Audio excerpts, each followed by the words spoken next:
Hello everyone, welcome back to my channel and I hope you all guys are well. And in this studio video lecture we are going to discuss about SN2 mechanism. यो भन्दा पहिलेको लेक्चरमा हामीले SN1 मेकानिजमलाई complete गरिसकेका थियौं हैन। त्यसमा मैले nucleophilic substitution reaction भनेको के हो, कसले दिन्छ, तिनीहरुको कुराहरुको बारेमा डिस्कस गरेका थिए। सो अब हामी जाउँ SN2 को बारेमा। फर्स्टमा अब SN2 पढ्नु भन्दा पहिला म SN1 को हल्का रिक्याप गर्न चाहन्छु हैन। सो SN1 मा हामीले के गरेका थियौं भन्दाखेरि न्युक्लियोफिलिक रिएक्सन हो, टर्सरी अल्काइल हेलाइडले दिन्छ। यो हेलो अल्केन हेलो एरेनको रिएक्सन हो, अल्काइल हेलाइडले दिन्छ। किन भनेर त्यो मैले कार्बोक्याटायन भन्छ, थर्ड डिग्री धेरै स्टेबल हुन्छ भनेर डिस्कस गरेका थिएँ SN1 मा। सो अब SN2 मा चाहिँ के हुन्छ भन्दाखेरि SN2 मा म थर्ड डिग्री अल्काइल हेलाइड लेख्दिन, म लेख्छु फर्स्ट डिग्री अल्काइल हेलाइड। ल अब त्यो मैले किन फर्स्ट डिग्री लेखेँ भन्ने कुरा म यो रिएक्सनको मेकानिजमको लास्टमा भन्छु है त। So first degree alkyl halide लिन्छु। फर्स्ट डिग्री अल्काइल हेलाइड लिएपछि के हो फर्स्ट डिग्री अल्काइल हेलाइड भनेको भन्दाखेरि चाहिँ म जेनरली लिन्छु हैन, जेनरल लेख्छु Br। अब मैले लिख्ने भनेको के हो, एक्वास कुनै पनि बेस अथवा कुनै पनि रिएजेन्ट जसले चाहिँ के निकाल्न सकोस्, न्युक्लियोफाइल हैन। सो CH2OH र हाम्रो भयो KBr, ठीक छ नि। यो भनेको हाम्रो के हो, मिथेन इथेन इथेनल भयो, अल्कोहल बन्ने भयो। मैले यो के लिए प्राइमरी अल्काइल हेलाइड। अब मैले यसलाई दिन्छु। अब म मेकानिजमतिर शिफ्ट भएँ है त। सो मेकानिजममा फर्स्ट पहिला सुरुमा त अब हामीले KOH लिएका छौं भनेपछि यो के हुने भयो, aqueous KOH K plus OH माइनसमा यो डिसोसिएट हुने भयो, ठीक छ नि। सो अब यो भइसकेपछि अब फर्स्ट स्टेपमा के हुने भयो भने यो SN2 मेकानिजम भनेको चाहिँ के हुन्छ त भन्दाखेरि एउटा स्टेपमा मात्रै कम्प्लिट हुन्छ है। त्यही भएर SN1 मेकानिजम चाहिँ हाम्रो के थियो, दुईटा स्टेपमा कम्प्लिट भएको थियो। र अब एउटा स्टेपमा कसरी कम्प्लिट हुन्छ भन्दाखेरि हामी हेरौँ। यो म अल्काइल हेलाइड बनाउँछु है त। अल्काइल हेलाइड मैले लेखेँ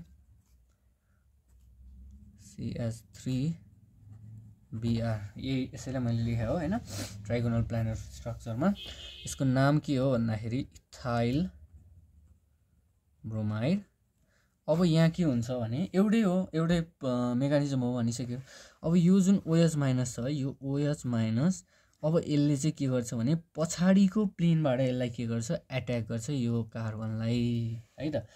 सो पछाडीको प्लेनबाट एट्याक गरिसकेपछि यहाँनेरि आउँछ डेल्टा नेगेटिभ, डेल्टा पोजिटिभ। अब यो बोन्ड यतापट्टि शिफ्ट हुनु पर्यो। किन भन्दाखेरि कार्बनको भ्यालेन्सी कति हो, 4 हो। तर यहाँ बोन्ड कतिवटा भने एउटा, दुईटा, तीनवटा, चारवटा। अब यो OH आएपछि यहाँ 5वटा भनेपछि कार्बनमा पार्शियली पोजिटिभ चार्ज आयो। अब यो गयो पार्शियली नेगेटिभ चार्ज आयो हैन। सो अब यहाँ के हुन्छ भन्दाखेरि ट्रान्जिसन स्टेट आउँछ क्या। ट्रान्जिसन स्टेट कसरी आउँछ भन्दा यो भयो। अब यो ब्रोमिन निक्लेको नि छैन हैन, अनि यो हाइड्रोक्साइड जोडिएको पनि छैन क्या। यस्तो कन्डिसन आउँछ, यसलाई हामीले भन्छौँ ट्रान्जिसन स्टेट। अब योलाई हामीले अर्को एक्टिभेटेड कम्प्लेक्स भनेर पनि भन्छौँ है। अब एक्टिभेटेड कम्प्लेक्स भन्दाखेरि के हुने भयो, यसमा पार्शियली नेगेटिभ चार्ज के आएको छ, यसमा के आएको छ भन्दाखेरि यसमा नि पार्शियली नेगेटिभ चार्ज आएको छ हैन। दुईटैमा पार्शियल नेगेटिभ चार्ज हो नि, यसमा नि नेगेटिभ यसमा नि, किनभने यो पनि नेगेटिभ हो नि त। अनि कार्बनमा के आएको छ भन्दाखेरि पार्शियल पोजिटिभ चार्ज आएको छ क्या। यस्तो कन्डिसन छ हैन। अब यो एकदमै के हो त भन्दाखेरि अनस्टेबल, जुन चाहिँ सोलुसनमा बस्नै सक्दैन, एकदमै हाइली रिएक्टिभ। अनि यो अब के गर्छ भने यसले रिएक्सन गर्छ र अब यो ब्रोमिन जुन छ यसले यो जान्छ बिस्तारै, यसको हट्छ, यसको दुईटाको बोन्ड ब्रेक हुन्छ र ब्रोमिनले सबै इलेक्ट्रोन लिएर जान्छ। अनि यो जुन OH आउँछ, OH ले चाहिँ कार्बनसँग बोन्ड बनाउँदै गर्छ के, बनाइराख्छ। भनेपछि अब के प्रोडक्ट बन्ने भयो भन्दाखेरि हाम्रो OH छ C। अब यो यतापट्टि यो यस्तो लेख्नुको कारण पनि छ है, CH3 + Br माइनस। यो के हो त, लिभिङ ग्रुप हो हैन, लिभिङ ग्रुप। अब यो हाम्रो इथेनल आयो। अब यहाँनेरि म एउटा कुरा के भन्छु भन्दाखेरि पहिला हामीले लिएका थियौँ कस्तो भने यस्तो यता जुन यो यतापट्टि यता थियो हैन, यसको साइड भनेको यतापट्टि CH3 थियो।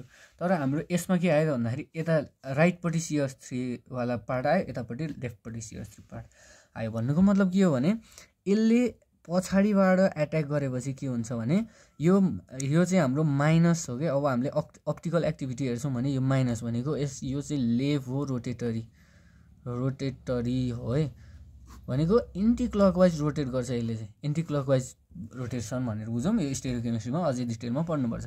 अब यो यतापट्टि यो हाम्रो ठ्याक्कै के भयो त भन्दाखेरि यो चाहिँ पोजिटिभ आयो क्या, भनेको डेक्स्ट्रो रोटेटरी आयो है, डेक्स्ट्रो रोटेटरी आयो क्या यो चाहिँ।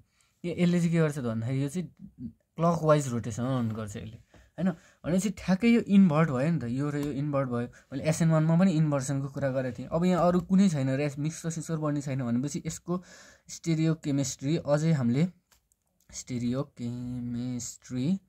हामीले यहाँ हेर्दाखेरि के हुन्छ भन्दाखेरि प्योर के हुन्छ त इन्भर्सन अफ कन्फिगुरेसन हुन्छ। अब यो यहाँसम्म मैले लेखेँ के भन्दा यहाँसम्म लेखेको यो के हो भने यो माथिको मेकानिजम हो। अब यहाँ स्टेरियोकेमिस्ट्री प्योर इन्भर्सन अफ कन्फिगुरेसन हुन्छ।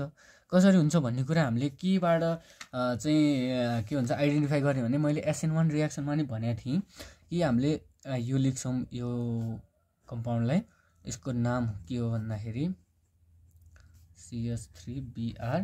यो अब यता साइडमा छ भने चाहिँ मैले यसलाई लेख्छु -2 ब्रोमो अक्टेन हैन, यसैलाई लिएका थियौँ हामीले उसमा पनि। यो जे होस् हामीले डेमोन्स्ट्रेसनको लागि यो कम्पाउन्डलाई रिप्रेजेन्टेटिभ कम्पाउन्ड लिन्छौँ है। यो SN2 मेकानिजम हुँदाखेरि कस्तो हुन्छ, अब हामी यसो जेनरली मात्र लेखिदिउँ हैन, OH C6H13 HCS3 यही भन्ने हो नि हाम्रो। अब यो के भन्ने भयो प्लस भन्ने भयो क्या, ठिक छ नि, प्लस भन्ने भयो के भन्ने हो 2 अक्टेनल भन्ने भयो है। सो अब यति गरिसकेपछि हाम्रो यो मेकानिजम सक्यो, स्टेरियोकेमिस्ट्री सक्यो। स्टेरियोकेमिस्ट्रीमा यति गरेर हामीले यस्तो हुने यतापट्टि यो इन्भर्ट यसको स्ट्रक्चर भएको कारणले गर्दाखेरि के हुने भयो त भन्दाखेरि अप्टिकल प्युरिटी 100% भएको इन्भर्सन अफ कन्फिगुरेसन चाहिँ यसको स्टेरियोकेमिस्ट्री हुन्छ भनेर हामीले लेख्न सक्छौँ है। अब अर्को कुरा हामीले गर्नुपर्छ हामीलाई यहाँ के भन्दाखेरि काइनेटिक्सको कुरा गर्दाखेरि यहाँ अरू कुनै दुईटा स्टेप छैन, एउटा मात्र स्टेप छ। त्यही भएर यो के हो त भन्दाखेरि दुईटै यहाँ OH माइनस नै इन्भल्भ छ, यो अल्काइल हेलाइड नै इन्भल्भ छ। त्यही भएर रेट भनेको चाहिँ हाम्रो के हुन्छ त भन्दाखेरि अल्काइल हेलाइडसँग पनि डिपेन्ड हुन्छ, योसँग दुईटैसँग डिपेन्ड हुन्छ। त्यही भएर दुईटासँग डिपेन्ड हुने भएको कारणले गर्दा हामीले SN2 रियाक्सनलाई युनि हैन बाइमोलिकुलर न्युक्लियोफिलिक सब्स्टिट्युसन रियाक्सन पनि भन्छौँ है। काइनेटिक्स पनि भयो। अब रियाक्टिभिटीको कुरा मैले यहाँ भनिरहेको थिएँ, यो किन फर्स्ट डिग्री मैले लिएँ, यहाँ SN1 मा चाहिँ किन थर्ड डिग्री लिएँ, यसमा किन फर्स्ट भनेर म भन्छु भनिरहेको थिएँ है। सो म रियाक्टिभिटीमा यो कुरा गर्छु, रियाक्टिभिटीमा कुरा गर्छु है त। रियाक्टिभिटीमा मैले अब थर्ड डिग्री अल्काइल हेलाइड लिएर हेर्छु है त। ल हेर्नुहोस्, अब यहाँ थर्ड डिग्री भनेको के हो भने CH3 यो हो नि third degree alkyl halide, tert butyl bromide हैन, ब्रोमाइड। अब मैले यदि यहाँ OH माइनस हालेर यसलाई पछाडिबाट एट्याक गर्न खोजेँ भने नि अगाडिबाट हुँदैन, किनभने यो ब्रोमिन पनि नेगेटिभ, ब्रोमिन पनि मोस्ट इलेक्ट्रोनेगेटिभ, यसमा पनि माइनस चार्ज छ। अगाडिबाट यसले गर्नै सक्दैन, गर्यो भनेको पछाडिबाट नि यो त न्युक्लियोफाइल हो नि त। न्युक्लियोफाइल भनेको इलेक्ट्रो रिच स्पेसिस हो। यसले कतिखेर एट्याक गर्छ भने जसलाई इलेक्ट्रोन डेफिसियन्ट हुन्छ त्यसलाई पो एट्याक गर्छ नि। अब यो केसमा के हुन्छ भने इलेक्ट्रोन डेफिसियन्ट छैन, किनभने यो अल्काइल ग्रुप 3वटा अल्काइल ग्रुप एट्याच छ। 3 अल्काइल ग्रुप भनेको चाहिँ अहिले इलेक्ट्रोन रिलिजिङ ग्रुपहरू हैन। इलेक्ट्रोन रिलिजिङ ग्रुपले के गर्छ भने कार्बनलाई इलेक्ट्रोन दिइरहेछ के, तीनटै CH3 ले कार्बनलाई इलेक्ट्रोन दिइरहेछ भने कार्बन त धनी भइरहेछ। त्यही भएर यो OH माइनसले गर्नलाई यहाँ एट्याक गर्न पछाडिबाट पनि एकदमै गाह्रो हुन्छ। र यसलाई भन्छौँ हामीले के भन्छौँ भने हिन्ड्रेन्स, यसलाई हामीले भन्छौँ हिन्ड्रेन्स है।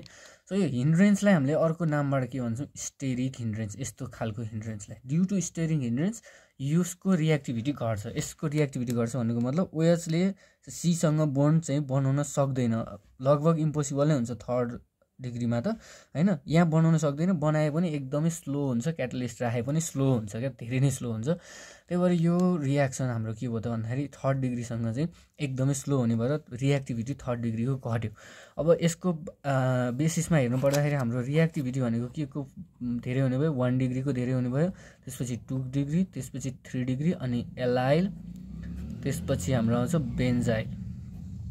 बेन्जाइल ग्रुप है त बेन्जाइल एलाइल अल्काइल हेलाइड यति यो नलेखौँ न रियाक्टिभिटी के को हुने भयो त भन्दाखेरि यति हेरेपछि हाम्रो 1 डिग्री 2 डिग्री 3 डिग्रीको हुने भयो हैन 3 डिग्रीको के हुने भयो सबैभन्दा कम हुने भयो 1 डिग्रीको के हुने भयो सबैभन्दा बढी हुने भयो किन सबैभन्दा बढी भन्दाखेरि 1 डिग्रीमा त हाम्रो यहाँ स्टेरिक हिन्ड्रेन्स ल्याउने त केही पनि छैन नि त एउटा CH3 छ यसले थोरै दिए पनि अरु त H छ भनेपछि कार्बनमा त हल्का केही डेफिसिएन्ट हल्का एट्याक गर्न सजिलो हुन्छ नि त 3rd डिग्रीको भन्दा त 1st डिग्रीमा एट्याक गर्न सजिलो हुन्छ सो यति नै थियो SN2 रियाक्सन SN2 मा हामीले यति मेकानिजम अनि त्यसपछि general reaction mechanism stereochemistry reactivity kinetics यति लेख्यो भने हाम्रो के हुन्छ फुल मार्क्सको क्वेशन हो हैन सो आजको लागि यति नै आई होप तपाईहरुलाई यो भिडियो मन पर्यो होला यदि मन पर्यो भने लाइक शेयर सब्स्क्राइब गरिदिनु होला and stay tune bye bye have a nice day